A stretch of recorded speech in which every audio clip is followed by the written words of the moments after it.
नमस्कार, 10 में है दम में आपका बहुत बहुत स्वागत है। मैं हूं आपके साथ निधि वासंदानी। बताएंगे आपको कि किस तरह से यूपी की सियासत जारी और चुनावों से पहले माहौल गर्म है।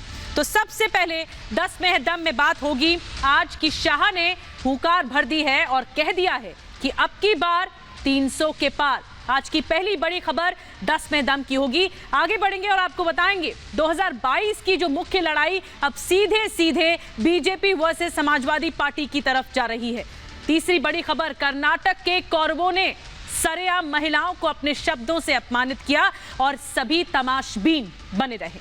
चौथी बड़ी खबर होगी कि कैसे बेटियों पर जो नेता हैं वो बेशर्म लगातार बोल रहे हैं, उससे बाज नहीं आ रहे। लेकिन सबसे पहले कूस का सवाल जो कि हर रोज हम आपको आप तक पहुंचाते हैं और आप उस पर अपनी राय रखते हैं, अपना ओपिनियन रखते हैं। तो आज सवाल देखिए क्या है कू ऐप यूजर्स के लिए, जिस पर आपको राय रखनी है। सवाल है, बेटियों पर शफीकुर रहमान बर्क और एसटी हसन के बयान क्या उनकी शर्मनाक सोच को नहीं बताते हैं? ये आज का सवाल है। अभी जाइए कू ऐप पर, रखिए अपने विचार। शो के अंत में इसका जो रिजल्ट होगा वो हम आप तक जरूर पहुंचाएंगे। तो आज उत्तर प्रदेश की जो राजधानी लखनऊ है वहां पर हाय रहा पारा, क्योंकि अमित शाह पहुंचे थे और दौरों की एक तरह से शंखनाद हो चुका है। अमित शाह का दावा भी कर दिया गया बड़ा कि 300 के पार इस बार सीटें हासिल होंगी यूपी चुनाव में। लेकिन जिस तरह से नजदीकियां निषाद पार्टी से बढ़ रही हैं और साथ लेकर चल रहे हैं घटकों को बीजेपी, ऐसे में लग रहा है क्या घटकों के सहारे 300 पार जाने की तैयारी है बीजेपी की। देखिए जरा।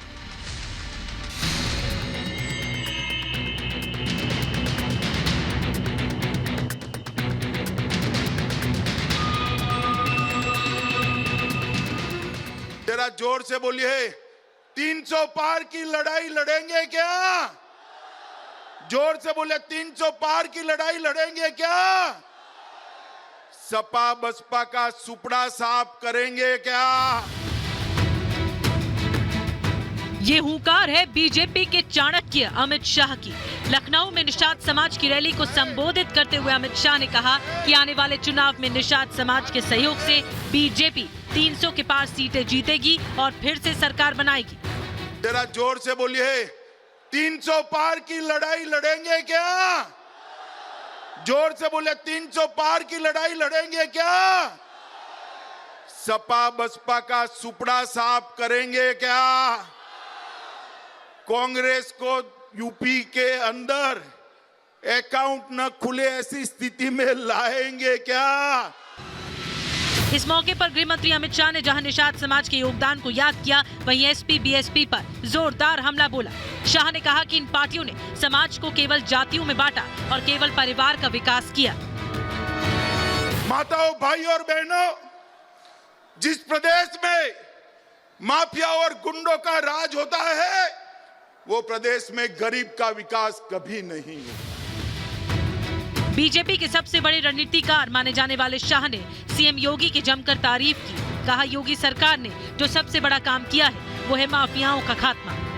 सीएम योगी ने भी अपने संबोधन की शुरुआत अमित शाह की तारीफ से की। योगी ने कहा कि 2014 और 2017 की जीत इन्हीं के नेतृत्व में मिली थी। 2019 में भी हमने बुआ बबुआ के गठबंधन को ध्वस्त कर दिया था।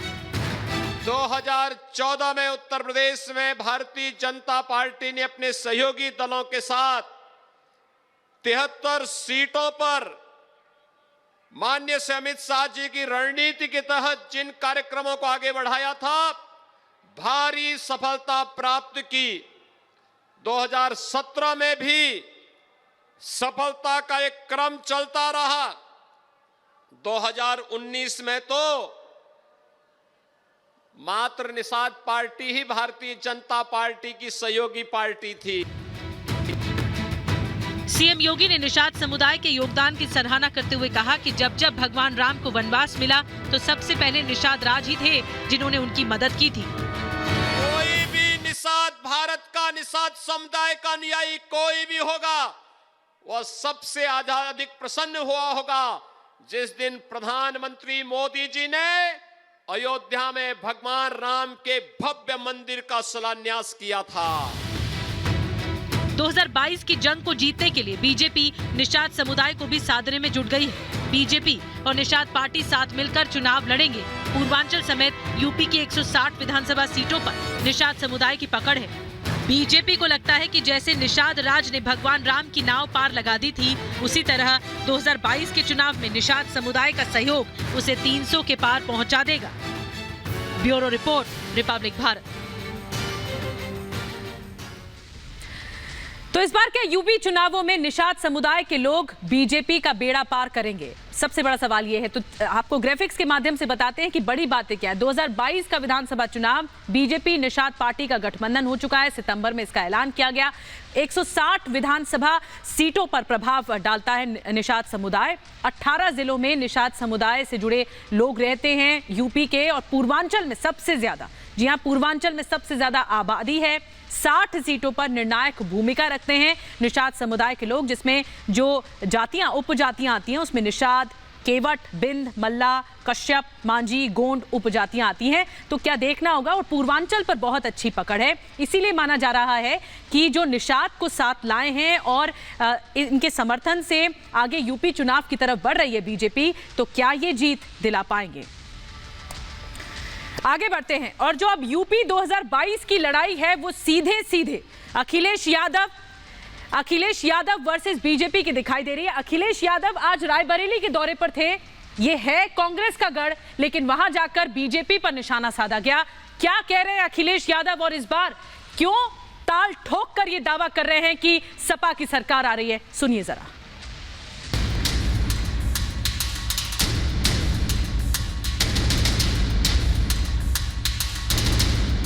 यूपी की चुनावी जंग जैसे जैसे रफ्तार पकड़ रही है, एसपी और बीजेपी के बीच घमासान बढ़ता जा रहा है। अखिलेश यादव की आज कांग्रेस के पुराने गढ़ रायबरेली में रैली थी, लेकिन उनके निशाने पर बीजेपी थी। रायबरेली में रैली के दौरान अखिलेश ने बीजेपी पर तीखा हमला बोला और दावा किया कि इन चुनावों में बीजेपी का सफाया हो जाएगा। भारतीय जनता पार्टी ने अभी तक जनता को पिछले 4.5 साल में दिक्कत, जिल्लत और किल्लत के अलावा कुछ नहीं दिया है। रायबरेली में अखिलेश यादव ने बीजेपी पर वार करते हुए कहा कि बीजेपी में ही सबसे ज्यादा माफिया है। वहीं कुछ घंटों में ही गृह मंत्री अमित शाह ने अखिलेश पर पलटवार भी कर दिया।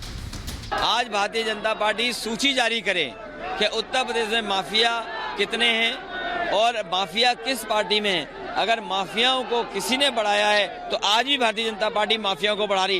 भारतीय जनता पार्टी के पास जवाब क्या है। और इस सपा बसपा की बुआ भतीजे की सरकार है, माफियाओं का संरक्षण करती थी। योगी आदित्यनाथ के नेतृत्व में सारे माफिया उत्तर प्रदेश छोड़कर पलायन कर गए। मित्रों, पलायन। अखिलेश यादव ने बीजेपी सरकार को विज्ञापन वाली सरकार बता दिया, तो शाह ने कहा कि समाजवादी सरकार केवल एक परिवार की ही सरकार थी। बड़े बड़े विज्ञापन तो दिखाई दे रहे हैं, लेकिन सच्चाई में नौकरी रोजगार नहीं है। भारतीय जनता पार्टी का हर वादा जुमला निकला। बांटा है, जाति के साथ भी छल कर अपने परिवार भरने का काम किया है। अकेले मोदी जी ऐसे हैं जो सबका साथ, सबका विश्वास, सबका विकास ये लेकर आगे चल रहे हैं। 2022 के सत्ता संग्राम को जीतने के लिए जिस तरह से बीजेपी और समाजवादी पार्टी के बीच वार पलटवार जारी है, उससे साफ है कि 2022 की जंग बीजेपी और समाजवादी पार्टी के बीच ही होगी। अब देखना होगा कि लखनऊ की लड़ाई कौन जीतता है। Bureau report, Republic Bharat. चलिए खबरों में आगे बढ़ते हैं और महिलाओं के खिलाफ माननीयों की मानसिकता, उनकी सोच कैसी है, ये पूरे देश ने आज देख लिया। पूरा देश आज शर्मसार है क्योंकि कांग्रेस के एक विधायक ने आपत्तिजनक टिप्पणी सदन में की। इतनी पवित्र जगह पर, लोकतंत्र का मंदिर माना जाता है, और उस जगह पर इस तरह की टिप्पणी की गई। हालांकि माफी मांगी गई, प्रियंका गांधी ने माफी वाला ट्वीट भी कर दिया, लेकिन इतना भर क्या काफी है?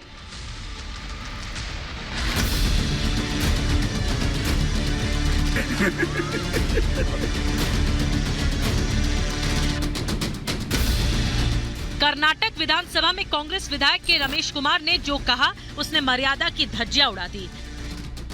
उनका बयान ये सोचने को मजबूर कर दिया गया कि क्या सदन में बैठने वाले माननीयों की मानसिकता इतनी गंदी है। कोई जनप्रतिनिधि महिलाओं को लेकर इतनी घिनौनी बात कैसे कह सकता है? There is a saying, when rape is punishable, lie down and enjoy it. But that's exactly the position into which you are. हैरानी की बात यह है कि रमेश कुमार बेशर्म बयानबाजी कर रहे थे और सदन में ठहाके गूंज रहे थे। ये मामला सामने आया तो चारों ओर से निंदा होने लगी। महिला को बलात्कार किस प्रकार से उसमें आनंद लेना चाहिए, ये ओछी सोच कांग्रेस पार्टी के एक नेता की सकती हूँ। अगर इतनी हिम्मत है तो पहले इस नेता को अपनी पार्टी से निष्कासित करो। मुझे शर्म आती है कि ऐसे लोग, ऐसे सोच के लोग पार्लियामेंट में या असेंबली में बैठे हुए हैं। ये शर्म की बात है। मिलने के ऊपर तुरंत एफआईआर दर्ज की जाए, तुरंत इसको अरेस्ट किया जाए, इसकी विधानसभा से सदस्यता रद्द की जाए। इस आदमी की सोच बिल्कुल एक बलात्कारी की सोच की जैसे है और इसे कोई हक नहीं बनता कि वो देश में विधानसभा में जाके बैठे। जब निंदा हुई तो रमेश अपनी सफाई देने लगे, लेकिन उनके चेहरे पर कोई अफसोस नहीं दिखा। ಅವರ ಭಾವನೆಗಳಿಗೆ ನೋವಾಗಿದ್ರೆ ನನಗೆ ಯಾವ ಪ್ರತಿಷ್ಠೆನೂ ಇಲ್ಲ. ಪ್ರಾಮಾಣಿಕವಾದ ಶುದ್ಧವಾದ ಹೃದಯಾಂತರದಿಂದ ನಾನು ವಿಷಾದವನ್ನು ವ್ಯಕ್ತಪಡಿಸುತ್ತೇನೆ. देर शाम कांग्रेस नेता प्रियंका गांधी वाड्रा का निंदा करने वाला ट्वीट भी आ गया। प्रियंका ने लिखा है कि श्री के.आर. रमेश कुमार ने जो टिप्पणी की है मैं उसकी निंदा करती हूँ। ये समझ से परे है कि कोई ऐसे शब्दों को प्रयोग कैसे कर सकता है। बलात्कार एक जघन्य अपराध है। लेकिन क्या सिर्फ निंदा ही काफी है? प्रियंका ने नारा दिया है कि लड़की हूँ, लड़ सकती हूँ। ट्वीट तो कर दिया है, लेकिन क्या अपने नेता को ऐसी बेशर्म टिप्पणी की कड़ी सजा देगी Congress party? Bureau report, Republic Bharat. ऐसे नेताओं में न तहजीब बची है और न ही गंभीरता। अफसोस, ऐसे नेताओं को हम लोग ही सत्ता पर बैठाते हैं। कुछ और लोग हैं, कुछ और नेता हैं जो महिलाओं को लेकर, लड़कियों को लेकर, उनकी शादी को लेकर, उनकी शादी की उम्र को लेकर ऐसे टिप्पणी करते हैं। उन नेताओं की फहरिस्त में समाजवादी पार्टी के नेता शफीकुर रहमान बर्क हैं। सुनिए जरा, उनकी मानसिकता भी देखिए और सुनिए उनकी सोच देखिए कि महिलाओं को, लड़कियों को शादी कब करनी चाहिए। इस देश में इस बात पर भी बहस हो रही है। क्या कह रहे हैं, सुनिए।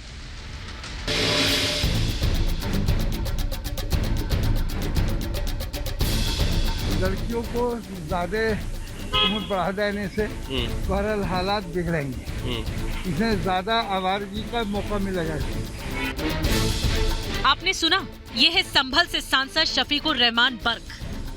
साफ साफ शब्दों में कह रहे हैं कि लड़कियों की शादी की उम्र बढ़ाने से हालात बिगड़ जाएंगे, वो ज्यादा आवारगी करने लगेंगे। समाजवादी पार्टी के सांसद शफीकुर रहमान बर्क की ये सोच, ये समझ और लड़कियों के प्रति इनका नजरिया बताता है कि इनके लिए लड़कियों की अहमियत क्या है। केंद्र सरकार ने लड़कियों की शादी की उम्र बढ़ाने का फैसला क्या लिया, इनकी नजर में लड़कियां आवारगी करने लगी। लड़कियों को ज्यादा उम्र बढ़ा देने से बहरहाल हालात बिगड़ेंगे। इसमें ज्यादा आवारगी का मौका मिलेगा।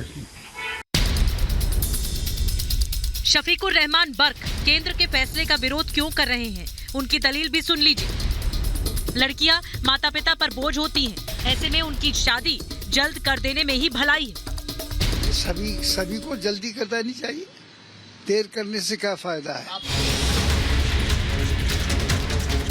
शफीकुर रहमान बर्क के बाद समाजवादी पार्टी के एक और सांसद एसटी हसन भी लड़कियों की जल्दी शादी की वकालत कर रहे हैं। एसटी हसन का कहना है कि लड़कियों की शादी 16 साल में ही कर देनी चाहिए। शादी में देरी करने से दूसरी समस्याएं पैदा होती हैं। कि 16 साल में भी अगर उसकी शादी हो जाए तो कोई बुराई नहीं है, और 18 साल में अगर वो वोट दे सकती है तो शादी क्यों नहीं कर सकती। लड़कियों की शादी की उम्र को लेकर जारी घमासान में ओवैसी की भी एंट्री हो चुकी है। ओवैसी ने ट्वीट कर पूछा है कि 18 साल में वोट का अधिकार है तो शादी क्यों नहीं।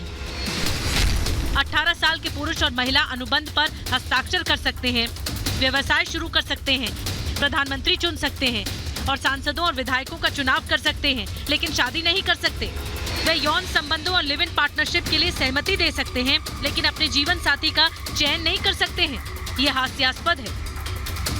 यूपी के अल्पसंख्यक मंत्री मोहसिन रजा ने शफीकुर रहमान बर्क पर जोरदार प्रहार किया है। मोहसिन रजा ने कहा है कि बर्क जिन लड़कियों को आवारा बता रहे हैं वही बच्चियां उन्हें 2022 में जवाब देंगी कि देश की 11 महिलाएं देश का गौरव बढ़ा रही हैं माननीय प्रधानमंत्री के साथ में मंत्रिमंडल में, और उनके लिए समाजवादी पार्टी के सांसद शफीकुर रहमान बर्क ये कहते हैं कि वो बच्चियां आवारा हो जाएंगी। तो आवारा लोगों को जवाब देने के लिए ये बच्चियां तैयार हैं। 22 के चुनाव में आपको जवाब देंगी हमारी बहनें, हमारी बच्चियां। राष्ट्रीय महिला आयोग की अध्यक्ष रेखा शर्मा ने बर्क के बयान को बेहद शर्मनाक बताया है। बहुत ही गंदा और घटिया, फिर मैं वो ये कहूंगी कि बहुत गंदी सोच है।